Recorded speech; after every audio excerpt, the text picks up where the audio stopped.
بسم اللہ الرحمن الرحیم۔ السلام علیکم ورحمۃ اللہ وبرکاتہ۔ میرے تمام امت محمدیہ صلی اللہ علیہ وسلم کے پیارے پیارے مسلمان بھائیوں اور بہنوں، آج ہم جانیں گے کہ صبر کے ساتھ اللہ تعالیٰ سے دعا مانگنے والے لوگوں کو اللہ تعالیٰ کیا جواب دیتے ہیں۔ اللہ تعالیٰ نے ان لوگوں سے وعدہ کر رکھا ہے جو اپنی دعاؤں میں جلد بازی نہیں کرتے اور انہیں اپنے صبر کرنے پر بے حساب اجر دیتے ہیں۔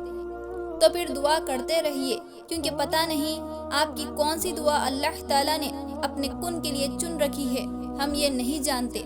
اللہ تعالیٰ ہمارے یقین کو آزمانے کے لیے سارے راستے بند کر دیتے ہیں، اور جب پھر بھی آپ اللہ تعالیٰ سے دعا مانگنا نہیں چھوڑتے اور صبر سے اللہ کی مدد کا انتظار کرتے ہیں، پھر اللہ تعالیٰ آپ کے لیے اپنی طرف سے بہترین مدد بھیجتے ہیں، صرف اسی لیے کہ آپ اللہ تعالیٰ سے اس وقت بھی دعا مانگنا نہیں چھوڑتے جب لوگ آپ سے کہہ رہے ہوتے ہیں کہ شاید یہ تو تمہارے نصیب میں ہی نہیں تھا۔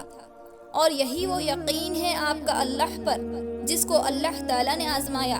بے شک ہمارا رب اپنے بندوں سے بے انتہا محبت کرتا ہے اور ان کے لیے بہترین فیصلے کرتا ہے، اسی لیے اللہ تعالیٰ سے دعا مانگنا کبھی نہ چھوڑنا۔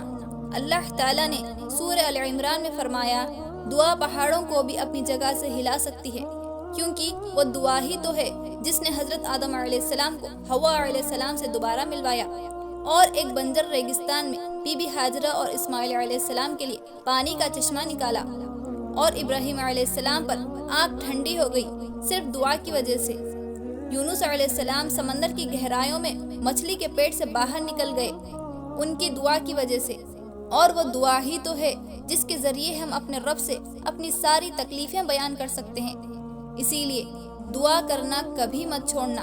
اللہ تعالی ہم تمام مسلمانوں کو نیک ہدایت عطا فرمائے اور بہترین طریقے سے دعا مانگنے کی توفیق عطا فرمائے، آمین ثم آمین یا رب العالمین۔ اسی کے ساتھ ویڈیو کو اینڈ کرتی ہوں۔ اگر ویڈیو پسند آئی ہو تو لائک اور سبسکرائب ضرور کریں۔ تو پھر ملتے ہیں اگلی ویڈیو میں ایک نئے ٹاپک کے ساتھ۔ اللہ حافظ۔